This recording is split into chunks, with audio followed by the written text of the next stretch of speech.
और हम ये कहना चाहते हैं, पूरे देश में 20 मई को हड़ताल हो रही है, अभी हमने 108, 102 में ऐसा कोई निर्णय नहीं लिया है। अगर ये इस विषय में तुरंत हस्तक्षेप नहीं करेंगे, जो मांग पत्र आज हम देने जा रहे हैं इनसे मिलकर, अगर उसका समाधान नहीं करेंगे तो आने वाले दिनों में निश्चित तौर से एक बड़ी हड़ताल की ओर भी हम जो है कूच करेंगे, जहां गाड़ियों को रोक देंगे और अपने अधिकार के लिए जो भी करना पड़ेगा उस पर हम आगे बढ़ेंगे। अधिकारों के लिए हल्ला बोल।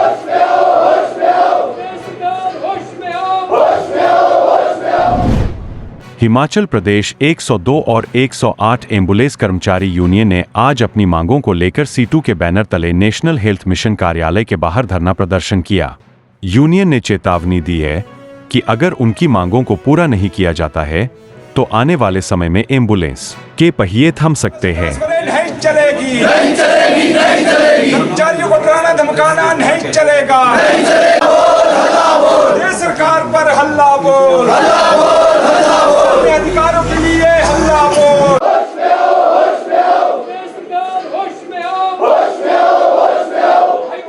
लेबर कोड के न्यूनतम वेतन के फैसले को लागू करना होगा, करना होगा, करना होगा। एनएचएम होश में आओ, होश में आओ, होश में आओ। एनएचएम होश में आओ, होश में आओ, होश में आओ। कर्मचारियों का शोषण नहीं चलेगा, नहीं चलेगा, नहीं चलेगा। 108, 102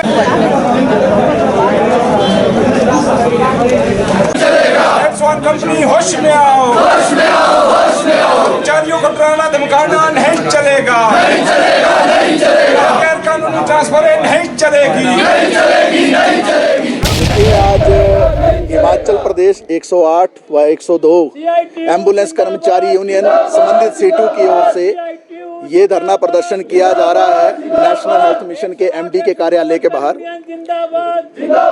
ये बड़ी दुर्भाग्यपूर्ण स्थिति है कि आप सबको मालूम है कि 108 और 102 के जो एम्बुलेंस कर्मचारी हैं वो सबसे संवेदनशील सेवाएं जो हैं हमारे समाज के अंदर देते हैं। आप सबको मालूम है कि नेशनल हेल्थ मिशन के अंतर्गत ये जो योजना चलती है और इसके अंतर्गत जो गांव-गांव में जगह जगह सेवाएं दी जाती हैं, जनता को बेहतरीन सेवाएं देने वाले ये लोग स्वयं जो है उत्पीड़ित हैं, शोषित हैं, जुल्म और अत्याचार के शिकार हैं।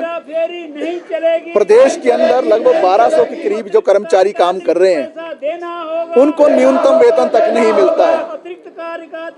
हिमाचल प्रदेश का और देश का कानून क्या कहता है कि कोई भी कर्मचारी जो काम करता है उसके लिए एक शेड्यूल एम्प्लॉयमेंट होता है, उस शेड्यूल एम्प्लॉयमेंट के अनुसार उसको वेतन मिलना चाहिए 8 घंटे का, और अगर वो उससे ज्यादा काम करता है 8 घंटे के बजाय तो उसको ओवर टाइम का भुगतान होना चाहिए। लेकिन दुर्भाग्यपूर्ण स्थिति तो ये है कि ये कर्मचारी 12 घंटे काम करते हैं और इनको 8 घंटे का न्यूनतम वेतन भी नहीं मिलता। ओवर टाइम वेतन की तो बात छोड़ दीजिए। इनका मसला आज से 7-8 साल पहले हिमाचल प्रदेश उच्च न्यायालय में भी पहुंचा था और उस वक्त जो उच्च न्यायालय ने निर्देश दिए थे कि जब तक जो है लेबर कोर्ट और दूसरा निचले स्तर का कोर्ट कोई डिसीजन नहीं देता इनके विषय पर, कम से कम 15,000 रुपये तनख्वाह इनको मिलनी चाहिए। बाद में फिर जो निचले श्रेणी के जो कोर्ट थे उसने डायरेक्ट किया कि कम से कम 8 घंटे का इनको 18,000 वेतन मिलना चाहिए। लेकिन इतने सालों के बीतने के बावजूद भी वो वेतन भी इनको नहीं मिला और आज स्थिति ये है कि 12, 13, 14,000 रुपये में ये कर्मचारी काम करने को मजबूर हैं और ये वेतन भी वो जो 12 घंटे काम करने के एवज में 8 घंटे का दिया जा रहा है वो भी कम दिया जा रहा है कोर्ट के निर्देशों के अनुसार भी, शेड्यूल एम्प्लॉयमेंट के अनुसार भी। ये विषय लगातार उठता रहा है। एनएचएम के समक्ष भी आपको याद होगा कुछ साल पहले भी यहाँ घेराबंदी हुई थी, एक बड़ा आंदोलन हुआ था यहाँ। उस वक्त भी नेशनल हेल्थ मिशन के जो एमडी थे उनका घेराव हुआ था और ये सारी बातें उठाई थी, लेकिन उसका कोई आज तक जो समाधान नहीं हुआ। कोर्ट के आदेश को भी एनएचएम और मेडस्वैन कंपनी जिनके पास ये काम कर रहे हैं वो लागू नहीं करते हैं। धर्मपुर के कार्यालय में बुलाकर मेंटली टॉर्चर किया जाता है, वहां इनसे जबरन रिजाइन तक करवा दिया जाता है। और हम ये कहना चाहते हैं, पूरे देश में 20 मई को हड़ताल हो रही है, अभी हमने 108, 102 में ऐसा कोई निर्णय नहीं लिया है।